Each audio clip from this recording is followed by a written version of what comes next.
Hello viewers and my dear students, welcome to Sunrise JBM.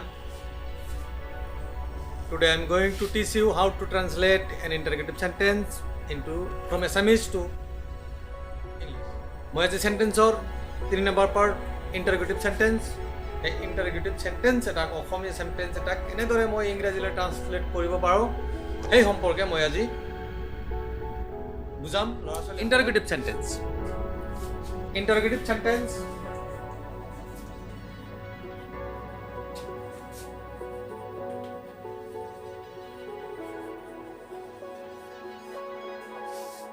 interrogative sentence. What is called interrogative sentence? The sentence that denotes or narrates how to question. অর্থাৎ যি সেন্টেন্সৰ দ্বাৰা বা যি বাক্যৰ দ্বাৰা কিবা প্ৰশ্ন সোধা হয় সেই সেন্টেন্সবিলাকক ইণ্টাৰগেটিভ সেন্টেন্স বুলি কোৱা হয় interrogative sentence are two types interrogative sentence দুই ধৰণৰ এটা হৈছে inverted question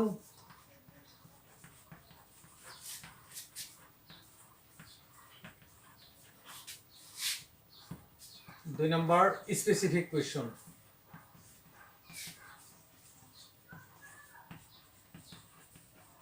specific question. Interrogative sentence দুই প্রকার এটা হচ্ছে ইনভার্টেড কোয়েশ্চন নাইবা ইয়াত অইন এটা কথা প্রকাশ করা হয় ইয়েস নো question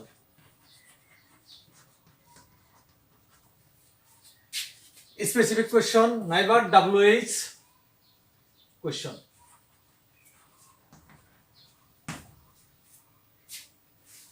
inverted question inverted question কি যেটো কোয়েশ্চনের উত্তর আমি ইয়েস বা নোর দ্বারা দিব পাৰো সেই কোয়েশ্চনটোক ইনভার্টেড কোয়েশ্চন বুলি কয় স্পেসিফিক কোয়েশ্চন হৈছে যে কোয়েশ্চনের উত্তর আমি ইয়েস বা নোর দ্বারা দিব নোৱাৰো তাক স্পেসিফিক কোয়েশ্চন বুলি কয় ইন্টারগেটিভ সেন্টেন্সের দুটা পার্ট ফরমেশন একেই খালি স্পেসিফিক কোয়েশ্চনত অতিরিক্ত WH যুক্ত এটা ওয়ার্ড লাগে বাকিখিনি ইনভার্টেড কোয়েশ্চনের দৰে ফৰমেশন এতিয়া ইণ্টাৰগেটিভ সেন্টেন্স আলোচনা কৰিবলৈ হ'লে ছাত্ৰ ছাত্ৰীসকল আটাইতকৈ বেছি গুৰুত্ব দিব লাগিব এনামলাইজ ফিনিট নাইবা অক্সিলাৰী ভাৰ্বৰ ওপৰত এনামলাইজ ফিনিট বা অক্সিলাৰী ভাৰ্ব নোহোৱাকৈ ইণ্টাৰগেটিভ সেন্টেন্স কোনো পদ্ধতি আমি গঠন কৰিব নোৱাৰোঁ এই এনামলাইজ ফিনিট বা অক্সিলাৰী ভাৰ্ববিলাক কি কোনবিলাক এনামলাইজ ফিনিট বা অক্সিলাৰী ভাৰ্ব ইণ্টাৰগেটিভ সেন্টেন্স ইয়াৰ ফৰ্মেশ্যনতে প্ৰথম অৱস্থাতে অক্সিলাৰী ভাৰ্ব বা এনামলাইজ ফিনিটখিনি লাগে গতিকে সেন্টেন্স এটাৰ ভিতৰত কোনটো এনামলাইজ ফিনিট কেনেকুৱা এনামলাইজ ফিনিট এইখিনি বস্তু জানিলেহে তোমালোকৰ কাৰণে এটা প্ৰশ্নবোধক বাক্যক ইণ্টাৰগেটিভ সেন্টেন্সক অসমীয়াৰ পৰা ইংৰাজীলৈ ট্ৰান্সলেট কৰা সহজ হ'ব এনামলাইজ ফিনিট এই ইণ্টাৰগেটিভ সেন্টেন্স ইয়াৰ ফৰ্মেশ্যন পদ্ধতি শিকোৱাৰ আগতে মই এনামলাইজ ফিনিট সম্পৰ্কে অলপমান দেখুৱাই দিম কাৰণ এনামলাইজ ফিনিট বা অক্সিলাৰী ভাৰ্ব এইখিনি জানিবই লাগিব এই দুইবিধ সেন্টেন্স গঠন কৰিবলৈ এইকেইটা বস্তুৰ লাগিব এনামলাইজ ফিনিট বা অক্সিলাৰী ভাৰ্ব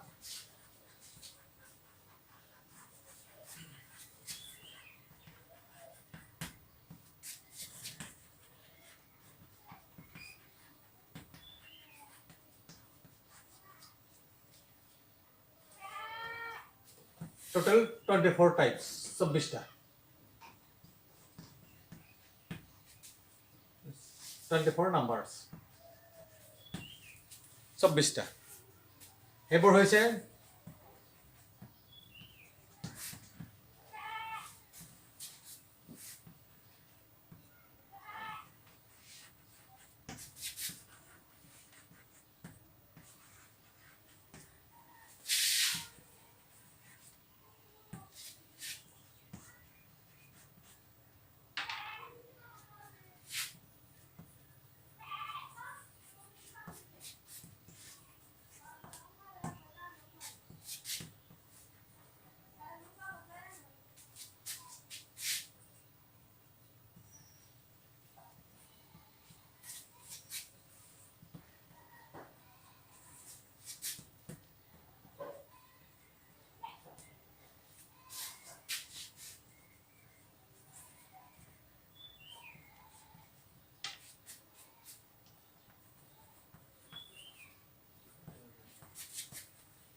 কিমানখিনি হ'ল am is are was were have has had shall should will would can could may might must might ought to need to dare to used to total 21টা এই 21টা যিটো সেন্টেন্সৰ মাজত এই 21টাত এটাও নাথাকে তাত অতিৰিক্ত এনামলাস ফিনিট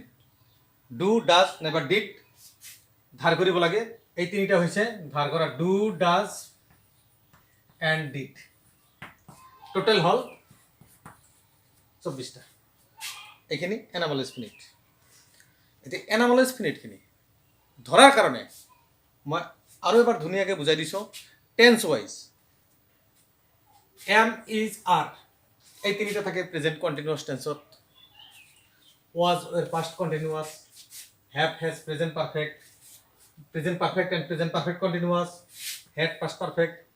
shall should will would এই গোটেইখিনি ফিউচার টেন্সৰ গোটেই চাৰিটা ভাগৰ কাৰণে can could may might এইবিলাক সব miscellaneous word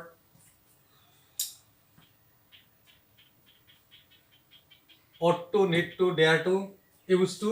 are do does present ইনডেফিনিটৰ কাৰণে ডিড পাস্ট ইনডেফিনিটৰ কাৰণে এটা দেখা গ'ল এই এনামলাস ফিনিটখিনি 21টা এই 21টা সেন্টেন্সৰ মাজত থাকে ডু ডাজ ডিড নাথাকে এইকেইটা হৈছে ধাৰ কৰা অতিৰিক্ত এনামলাস ফিনিট যি সেন্টেন্সৰ মাজত এই 21টাৰ এটাও নাই এই ক্ষেত্ৰত ডু ডাজ আৰু ডিডক আমি ধাৰ কৰিব লাগে দেখা গ'ল টেন্স ৱাইজ যেটো আমি ক্লাসিফিকেশন কৰিব পাৰো সেন্টেন্স বিলাকক বা টেন্সৰ যেটো ডিভাইডেশন ক্লাসিফিকেশন সেইটো হৈছে টোটাল 12 নাম্বাৰস যে প্ৰেজেন্ট টেন্সক চাৰিটা ভাগত ভাগ কৰা হৈছে পাস্ট টেন্সক চাৰিটা ভাগত ভাগ কৰা হৈছে ফিউচাৰ টেন্সক চাৰিটা ভাগত ভাগ কৰা হৈছে তিনিওটা টেন্সক চাৰিটা ভাগত ভাগ কৰাৰ কাৰণে টোটাল ভাগ হৈছে টেন্সৰ 12টা এই 12টাৰ ভিতৰ গোটেইকেইটা ভাগতে এনামলাস ফিনিট বা অক্সিলাৰি ভাৰ্ব থাকে কেবল প্ৰেজেন্ট ইনডিফিনিট আৰু পাস্ট ইনডিফিনিট টেন্সত নাথাকে এই কথাটো ল'ৰা ছোৱালীৰ মৰমৰ ছাত্ৰ ছাত্ৰীসকল তোমালোকক আকৌ এবাৰ কৈ দিছোঁ খুব গুৰুত্ব সহকাৰে মনত ৰাখিবা যদি কোনো সেন্টেন্সৰ মাজত এনামলাস ফিনিট নাই তেন্তে সেই সেন্টেন্সটো প্ৰেজেন্ট ইনডিফিনিট নাইবা পাস্ট ইনডিফিনিট টেন্সত বাকি টেন্সৰ বাকি 10টা ভাগত এনামলাস ফিনিট থাকে উদাহৰণ সহ মই এতিয়া বুজাম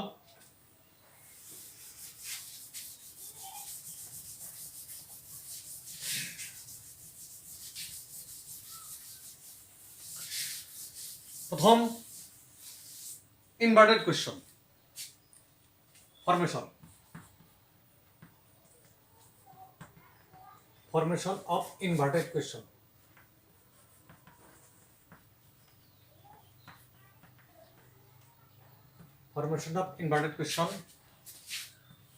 কেনেকুৱা ধৰণৰ সৰ্বপ্ৰথম এই অলপ আগত যে ক'লো অক্সিলারি ভার্ব বা anomalous finite next subject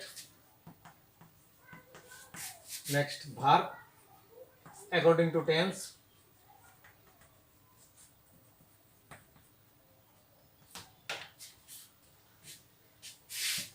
next others inverted কোয়েশ্চনের ফরমেশন হৈছে ইনভার্টেড কোয়েশ্চনটো কি আকৌ এবাৰ কৈ দিছোঁ যেটো সেন্টেন্সৰ উত্তৰ ইয়েস বা নোৰ দ্বাৰা দিব পাৰি সেই সেন্টেন্সটোক ইনভার্টেড কোয়েশ্চন বুলি কয় বা ইয়েস নো কোয়েশ্চন এতিয়া সেই সেন্টেন্সটোক অসমীয়াৰ পৰা ইংৰাজীলৈ ট্ৰান্সলেট কৰিবলৈ এইটো পদ্ধতি অৱলম্বন কৰিব লাগিব বা এইখিনি ফৰ্মুলা ইউজ কৰিব লাগিব যে ফাৰ্ষ্ট বহাব লাগিব auxiliary verb next subject next verb according to tense next others এটা মই অসমীয়া বাক্য এটা ইংৰাজীত ট্ৰান্সলেট কৰা দেখাই দি আছোঁ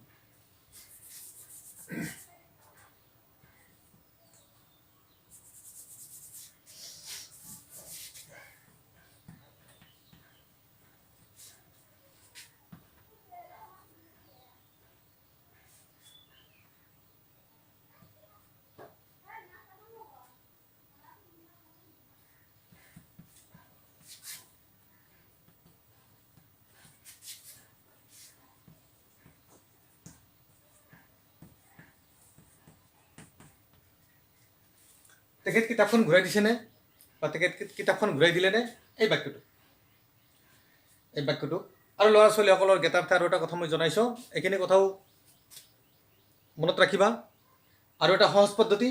যে ইনভাৰ্টেড কুৱেশ্যনৰ আৰু এটা ফৰ্মুলা যে যিটো ইণ্টাৰগেটিভ কুৱেশ্যনৰ শেষত নে শব্দটো থাকে সেইটো হৈছে ইনভাৰ্টেড কুৱেশ্যন। অৰ্থাৎ অসমীয়াত যিটো বাক্যটোৰ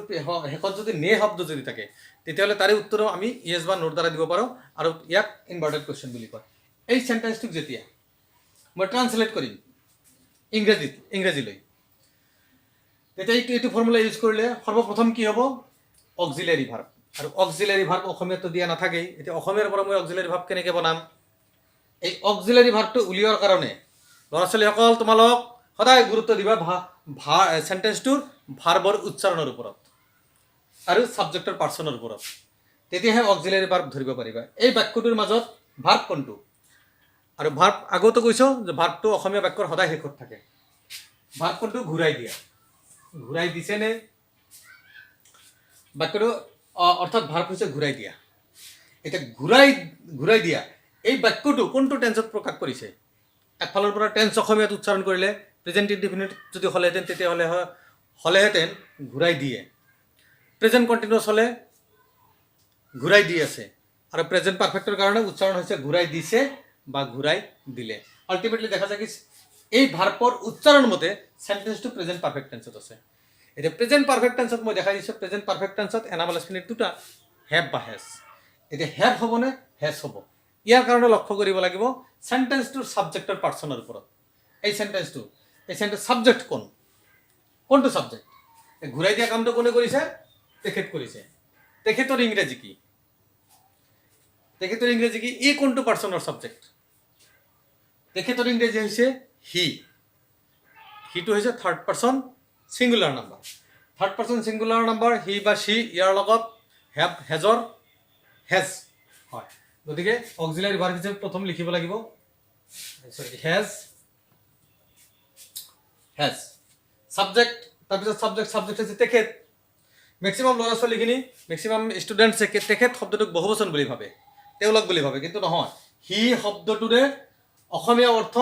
হি, তেওঁ নাইবা তেখেত। ছাবজেক্ট কি?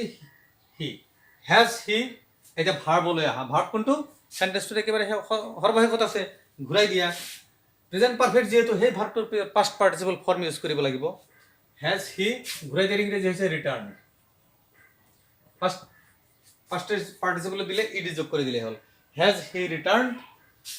তাৰপিছত ভাৰ্ব লিখাৰ পিছত বফলে আহিব লাগিব। কি আছে? কিতাপখন। কিতাপৰ ইংৰাজী আমি জানো বুক, কিন্তু খন যেতিয়া নিৰ্দিষ্ট কৰি দেখাই দিছে গতিকে ইয়াৰ আগত আৰ্টিকল দি হ'ব। সৰ্বশেষত চাইন আপ ইণ্টাৰগেশ্যন।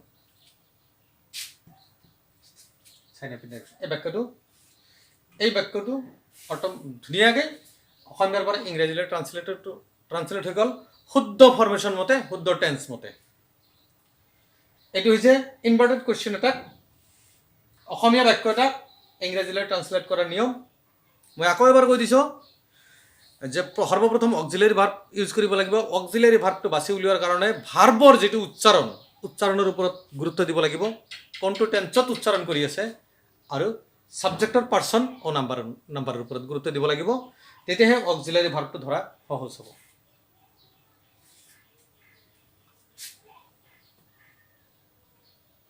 আৰু এতিয়া মই দেখাম ইন স্পেচিফিক কুৱেশ্যনৰ ফৰ্মেশ্যন অফ স্পেচিফিক কুৱেশ্যন।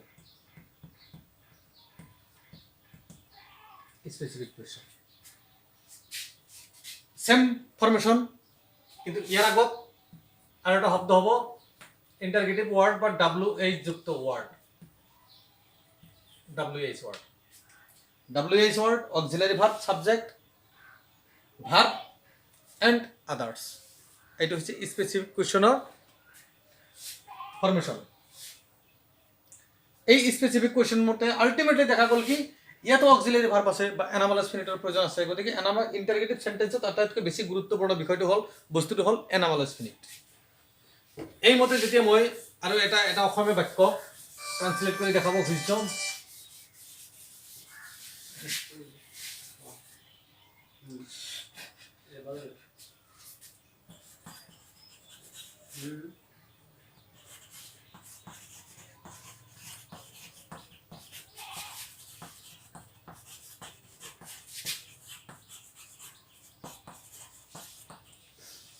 সিহঁত কেতিয়া ইয়ালৈ আহিব এই বাক্যটোক যেতিয়া এই বাক্যটোৰ ইয়েছ বা নোৰ দ্বাৰা এনচাৰ দিব নোৱাৰোঁ সেইকাৰণে বাক্যটো স্পেচিফিক সিহঁত কেতিয়া ইয়ালৈ আহিব ইয়েছ ন' কোনো এটাৰেও এনচাৰ দিব নোৱাৰোঁ আল্টিমেটলি বাক্যটো কি স্পেচিফিক কুৱেশ্যন এই স্পেচিফিক কুৱেশ্যনটোক যেতিয়া মই অসমীয়াৰ পৰা ইংৰাজীলৈ ট্ৰান্সলেট কৰিম এই ফৰ্মুলাটো ইউজ কৰিব লাগিব সৰ্বপ্ৰথম হ'ব কি WH যুক্ত ৱাৰ্ড WH যুক্ত ৱাৰ্ড আমি জানো হোৱাট হুৱেন হাউ হুইচ হোৱেৰ এইবিলাক হৈছে ইণ্টাৰগেটিভ ৱাৰ্ড বা WH যুক্ত ৱাৰ্ড এতিয়া এই সেন্টেন্সটোৰ চাৰিটা শব্দ কোনটোৰ কাৰণে WH যুক্ত ৱাৰ্ড ইউজ কৰিব লাগিব এটা আল্টিমেটলি দেখা গৈছে কি কেতিয়া কেতিয়া শব্দৰ এই ইণ্টাৰগেটিভ ৱাৰ্ড গতিকে ইয়াৰ WH ৱাৰ্ড হৈছে when WH যুক্ত ৱাৰ্ড নেক্সট আহিব অক্সিলাৰি ভাৰ্ব এই অক্সিলাৰি ভাৰ্ব এই অক্সিলাৰি ভাৰ্বটো মই কেনেকৈ ধৰিম অসমীয়া বাক্যত আকৌ ভাৰ্বৰ ওচৰলৈ আহিব ভাৰ্বৰ ওচৰলৈ আহিব লাগিব ভাৰ্বটো কি আহিব তাৰপৰা আহা ভাৰ্বটো কোনটো টেন্সত প্ৰকাশ কৰিছে প্ৰেজেন্ট ইনডিফিনিট হলে আহে কন্টিনিউয়াস আকৌ একফালৰ পৰা যদি ধৰাত অসুবিধা যদি হয় একফালৰ পৰা চালে হ'ল প্ৰেজেন্ট ইনডিফিনিট টেন্স হলে যে সিহঁত ইয়ালৈ আহে কন্টিনিউয়াস হলে আহি আছে পারফেক্ট হলে আহিলে বা আহিছে পারফেক্ট কন্টিনিউয়াস হল সিহঁতে বহুত সময় ধৰি ইয়ালৈ আহি আছে ঠিক পাস্ট টেন্সত গ'লে কি সিহঁতে আহিছিল আহি আছিল আহিছিল আহি থাকিছিল দেখা যায় এটাতো নপৰিল এটা ফিউচাৰত গৈ চাওঁ সিহঁতে আহিব আল্টিমেটলি দেখা যায় কি ফিউচাৰ ইনডিফিনিট টেন্সত কন্টিনিউয়াস হলে সিহঁত আহি থাকিব দেখা গ'ল কি ফিউচাৰ ইনডিফিনিট টেন্সৰ ভাগত পৰিল এটা ফিউচাৰ ইনডিফিনিট টেন্স আৰু ফিউচাৰ টেন্সৰ চাৰিটা ভাগৰ কাৰণে এনামেল স্পিৰিট বা অক্সিলাৰি ভাৰ্ব শ্যাল বা উইল এতিয়া শ্যাল হ'ব নে উইল হ'ব এইটো লক্ষ্য কৰিব লাগিব সাবজেক্টৰ ওপৰত সাবজেক্ট হৈছে কি সিহঁত দেৰ লগত শ্যাল বা উইলৰ কোনটো হয় উইল হয় গতিকে এইটো লিখিব লাগিব when will auxiliary verb next subject they verb go when others when শব্দবিলাক এটা হৈছে কি here when will they go go when will they come when will they come here when will they come here সিহঁতে ইয়ালৈ কেতিয়া আহিব যিমানে টান বা যিমানে ডাঙৰ সেন্টেন্স নহওক কিয় ইন্টাৰগেটিভ এইটো ফৰ্মুলা মতে 1 by 1 পাৰ্ট কে মই এতিয়া দুটা মিলি এটা বহু ডাঙৰ এটা অসমীয়া বাক্য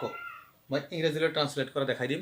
আশা কৰোঁ ছাত্ৰ ছাত্ৰীসকল তোমালোকে এই সেন্টেন্সটো যদি বুজিবলৈ অলপ যত্ন যদি কৰা বা যদি বুজি পোৱা তেতিয়াহ'লে তোমালোকৰ কোনোদিন ট্ৰান্সলেট মিছ নহয় ভালকৈ লক্ষ্য কৰিবা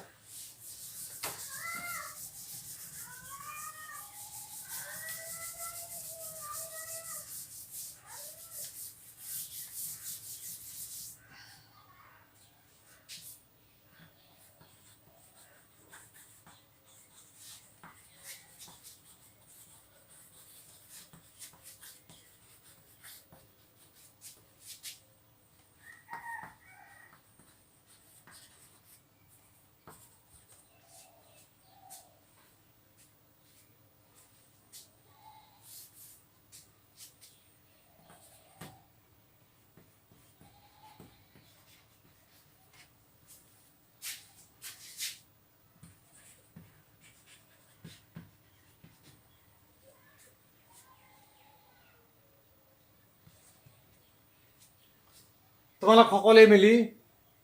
কলৈ যাব ওলাইছা এই বাক্যটোক যেতিয়া মই ট্ৰান্সলেট কৰিম সৰ্বপ্ৰথম চাব লাগিব সেন্টেন্সটো স্পেচিফিক নে ইনভাৰ্টেড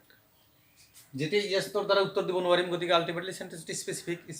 সেন্টেন্সৰ কাৰণে ইণ্টাৰগেটিভ ৱাৰ্ড ল'ব লাগিব এতিয়া এইখিনি গোটেইখিনিৰ ভিতৰত ইণ্টাৰগেটিভ ৱাৰ্ড দেখা যায় কি কলৈ কত তাৰমানে ইয়াৰ ইণ্টাৰগেটিভ ৱাৰ্ড হৈছে হয় কত এতিয়া আহিব এনামেল স্পিনিট উলিওৱাৰ কাৰণে এনামেল স্পিনিট ধৰাৰ কাৰণে বা ভাৰ্বৰ উচ্চাৰণৰ ওপৰত লক্ষ্য কৰিব লাগিব যে কি আছে তোমালোক সকলোৱে মিলি কলৈ যাব ওলাইছা কোনটো টেন্সত প্ৰকাশ কৰিছে কলৈ যাব কলৈ যাবা বা কলৈ যাব ওলাইছা ফিউচাৰ ইনডিফিনিট টেন্সটোক প্ৰেজেণ্ট কণ্টিনিউছত প্ৰকাশ কৰিলে ইয়াৰ অৰ্থটো এনেকুৱা হয় এই বাক্যটো কেনেকৈ লিখিব পাৰে তোমালোক সকলোৱে মিলি কলৈ যাবা এই সেন্টেন্সটোক ফিউচাৰ ইনডিফিনিট টেন্সক যেতিয়া প্ৰেজেণ্ট কণ্টিনিউছত প্ৰকাশ কৰা হয় তেতিয়াহ'লে সেই সেন্টেন্সটো ওলাইছা বা ধৰিছা এনেকুৱা শব্দ যোগ হয় তোমালোক সকলোৱে মিলি কলৈ যাব ওলাইছা এই সেন্টেন্সটো প্ৰেজেণ্ট কণ্টিনিউছ টেন্সত আহিছে প্ৰেজেণ্ট কণ্টিনিউছ টেন্সত যেতিয়া হয় তে প্ৰেজেণ্ট কণ্টিনিউছ টেন্সত এনামল ফিনিট তিনিটা এম ইজ আৰ এম হ'ব নে ইজ হ'ব নে আৰ হ'ব সাবজেক্টৰ ওপৰত লক্ষ্য কৰিব লাগিব সাবজেক্ট হৈছে কি তোমালোক প্লুৰেল নাম্বাৰ বহুবচন ইয়াৰ লগত হয় are verb are you going হয় are you going you all together Where are you going? You all together. তোমালোক আটাই মিলি কলৈ যাব ওলাইছা ওয়ান বাই ওয়ান এটা গালে কলৈ যাব ওলাইছা মিলি টুগেদার ইউ অল এই তিনিটা শব্দ সংযুক্ত তোমালোক সকলোৱে মিলি এইটো পাৰ্ট নহয় ইউ অল টুগেদাৰ এটা মিলি শব্দটো আগত লিখিলে ইয়াৰ লগত মিলি শব্দটো কানেক্ট হৈছে সকলোৰ লগত কানেক্ট হৈছে তোমালোক সকলোৱে মিলি যেতিয়া যুক্ত হয় তেতিয়া লেফট সাইডৰ পৰা ৰাইট সাইডে যাব লাগে আৰ ইন্ডিভিজুয়াল ওয়াৰ্ডবিলাক ৰাইটেৰ পৰা লেফট লৈ আহিব লাগে এইটো হৈছে ঠিক তেনেকৈ হয়তো সেন্টেন্সটো মই অলপ ডাঙৰকৈ লিখিম বুলি ভাবিছিলোঁ কিন্তু ডাঙৰ নহ'ল যদিও যিমানে ডাঙৰ সেন্টেন্স নহওক মৰমৰ ছাত্ৰ ছাত্ৰীসকল তোমালোকে কেতিয়াও হাবাথুৰি নাখাবা যে অসমীয়া বাক্যটাক ইংৰাজীলৈ ট্ৰান্সলেট কৰিবলৈ সদায় ফৰ্মেশ্যনটো মনত ৰাখিবা ফৰ্মেশ্যনৰ ভিতৰত আটাইতকৈ গুৰুত্বপূৰ্ণ হৈছে অক্সিলাৰী ভাৰ্ব বা এনামল ফিনিট তাক কেনেকৈ ধৰিব লাগে কেনেকৈ উলিয়াব লাগে এইখিনি কথা মই ধুনীয়াকৈ কৈ দিছোঁ যে ভাৰ্বৰ যিটো উচ্চাৰণ টেন্স ৱাইজ যিটো উচ্চাৰণ হয় সেই উচ্চাৰণৰ ওপৰত গুৰুত্ব দি এনামলাইজ ফিনিটখিনি বা অক্সিলাৰী ভাৰ্বখিনি ধৰি ল'বা আৰু ছাবজেক্টৰ পাৰ্চন নাম্বাৰ অনুসৰি তাৰপিছত ফৰ্মেশ্যন মতে যিকেইটা শব্দ আছে ওৱান বাই ওৱান পাৰ্টকৈ তাৰ অসমীয়াৰ পৰা ইংৰাজীলৈ লিখি সৰ্বাগত চাইন আপ ইণ্টাৰগ্ৰেশ্যন দিলে চেন্টেন্সটো ধুনীয়াকৈ ট্ৰান্সলেট হৈ গ'ল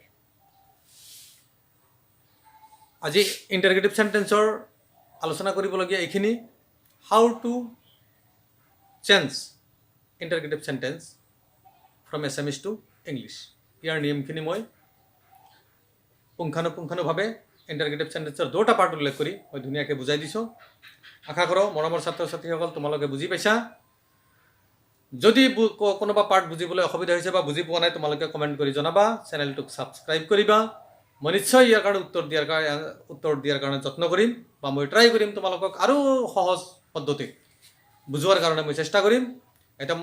তোমালোকে মোৰ বুজনিটো বুজি পাই আছা নাই মই হয়তো ধৰিব পৰা নাই কোনোবা ল'ৰা ছোৱালী ক্লাছটো চাই যদি কমেণ্ট কৰিলেহেঁতেন ছাবস্ক্ৰাইব কৰি যদি কমেণ্ট কৰিলেহেঁতেন তেতিয়াহ'লে নিশ্চয় ভাল লাগিলেহেঁতেন হয়তো মই তোমালোকক বুজাব পাৰিছোঁ নে নাই বা আৰু কিমানখিনি ডেভেলপ হ'ব লাগিব বা কোনটো ক্ষেত্ৰত মোৰ ভুল হৈ আছে এই ভুলখিনি ধৰি দিলে মই ধন্যবাদ জনালোহেঁতেন আটাইকে আশা কৰোঁ তোমালোকে যিখিনি ক্লাছ মই দিছোঁ এইখিনি ক্লাছত তোমালোকে নিশ্চয় বুজি পাইছা অহাকালি সেন্টেন্সৰ আৰু এটা পাৰ্ট নেক্সট ক্লাছত মই আলোচনা কৰিম this is the end of my class and I will see you next class thanks and good bye ধন্যবাদ জনাইছোঁ ভিডিঅ'খন চোৱাৰ বাবে আৰু দিনটো শুভ হোৱাৰ কামনা কৰিছোঁ যদি ভিডিঅ'খন ভাল লাগিছে তেন্তে মোৰ এই চেনেলখন ছাবস্ক্ৰাইব কৰিবা আৰু কাষতে থকা বেল আইকন বাটনটো টিপি দিবা যাতে তুমি পৰৱৰ্তী ভিডিঅ'সমূহ সকলোৰ আগত পোৱা এই বুলি কৈ ষ্টুডিঅ'ৰ মজিয়াৰ পৰা মই বিদায় লৈছোঁ থেংক ইউ